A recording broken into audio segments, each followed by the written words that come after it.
श्री श्री आनंदमयी मात की जय. Accept as divine dispensation all the work that comes to you in the natural course of events and carry it out joyfully. Verily, everything in the world is achieved by willpower. If by determination and endurance someone can bring his ideal to life, his actions will be inspired. Such a worker is backed by divine power. Follow one ideal and make a habit of referring everything to God. By consistently pursuing the highest good, this practice will become your second nature, and even if heterogeneous thoughts arise, they will not be able to disturb you. The formation of good habits is the only means to counteract indolence and negligence in the performance of one's duties. For man is a slave to habit. The great interest everyone is taking in the welfare of the world at large has also been acquired by the practice in previous lives. Although it takes time to build up a good habit, one must never lose heart, but keep on with firmness and perseverance.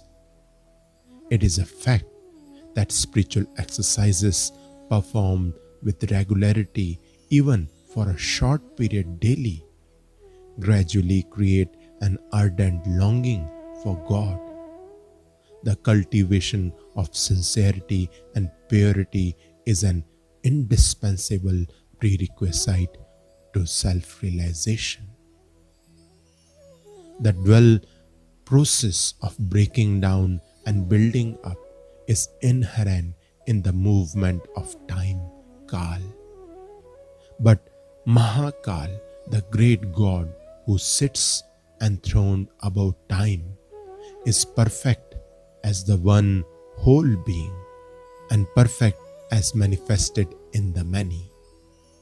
Therefore, creation and destruction are equal to him, and because of this equality, he is the fountain of goodness and the object of worship of the happy as well as the careworn.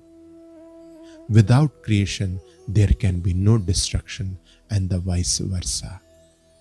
Consequently, both are unavoidable in the round of earthly existence.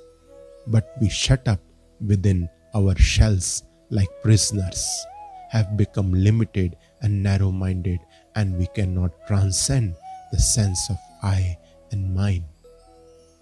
At the birth of a son, we shout for joy, and if he dies, we shed bitter tears. If for a moment we can forget the ties of flesh and blood, the distinction between father and son will disappear. In actual reality, there is neither father nor son. He alone, the one, is embodied in all appearances everywhere. Whenever you have to accept anything from others, take only just as little as you actually need. But when you are the giver, try your utmost to satisfy fully the person who receives. Widening your shriveled heart, make the interest of others your own and serve them as much as you can by sympathy, kindness, gifts, and so forth. So long as one enjoys the things of this world and has needs and wants, it is necessary to minister to the needs of one's fellow man. Otherwise, one cannot be called a human being. Whenever you have the opportunity, give to the poor, feed the hungry, nurse the sick. But if you are incapable of doing anything else, you can at least cultivate goodwill and benevolence towards all and pray for their welfare. Forgetting your body, try to concentrate on the self and do service as a religious duty, and you will come to know by direct perception that the person served, the one who serves, and the act of service are separate only in appearance. At the root of service lies renunciation. So long as there is a desire for personal happiness, craving for enjoyment, or the expectation of a reward, real service is impossible. These three kinds of desire must be relinquished by him who would serve God. Service can be rendered by body, mind, or speech. Start with any one of these and adhere to it faithfully. It will in time carry you to the confluence of all three in the ocean of complete self-dedication.